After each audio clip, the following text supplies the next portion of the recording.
How to write introduction of research paper. Welcome back. You're just in time for something awesome today. We learn about how to write introduction of research paper. And before dive in, if you need good help into more understanding about it, a genius writer, a brainy tutor, or a data analyst, Intudo for you has them all. It's like having a research dream team on demand. So visit it right now. And if you are new here, then subscribe now for more amazing video just like that. Welcome to The Explainer. You know that feeling, right? Staring at a blank page, just dreading the start of a new research paper? Well, if that's you, you're in the right place. Today, we're going to build a super simple blueprint to help you master the art of the introduction and craft a really powerful opening every single time. For so many of us, the hardest part is right here. That blinking cursor on a blank page just taunting you. And, for good reason. A great introduction doesn't just kick off your paper. It sets the entire stage, it grabs your reader's attention, and it lays the groundwork for your whole argument. It's a heavy lift. So what's the secret? Well, it's all about structure, about the intro. I mean, really, why does it matter so much? Because it's your first, and honestly, your best chance to establish your credibility.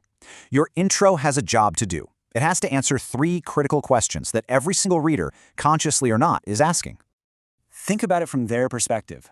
Before they commit to reading your work, they need to know 1, what is this even about? 2, why should I care? And 3, what am I going to get out of this? A strong introduction answers all 3 of those, and it does it quickly and clearly.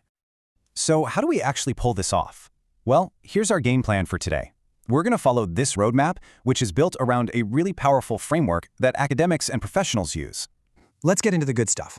What we're about to unpack here is a professional-grade blueprint for writing intros. It was developed by a linguist named John Swalls, who didn't just dream it up. He actually studied countless academic articles to figure out what the most effective writers were doing.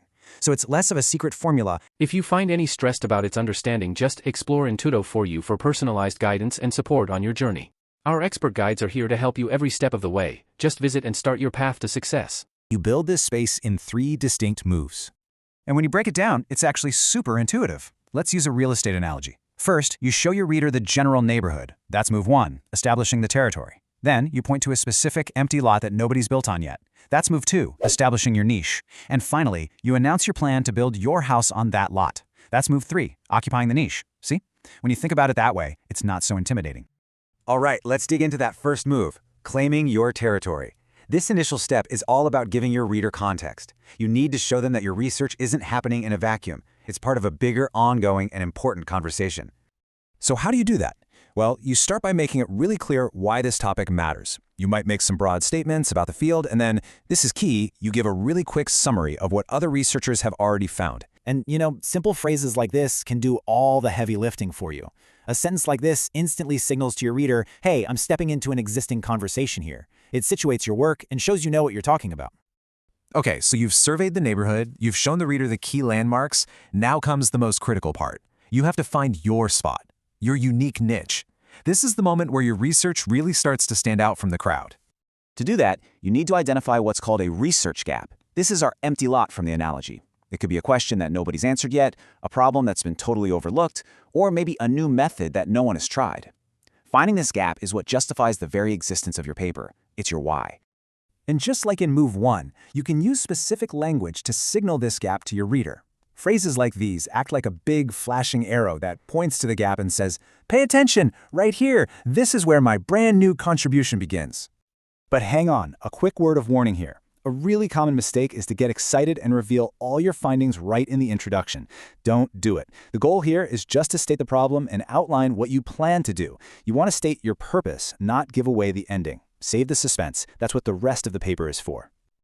All right, you've established the territory, you've identified the gap. Now it's time for the final satisfying move. You step right in, plant your flag, and officially occupy that niche.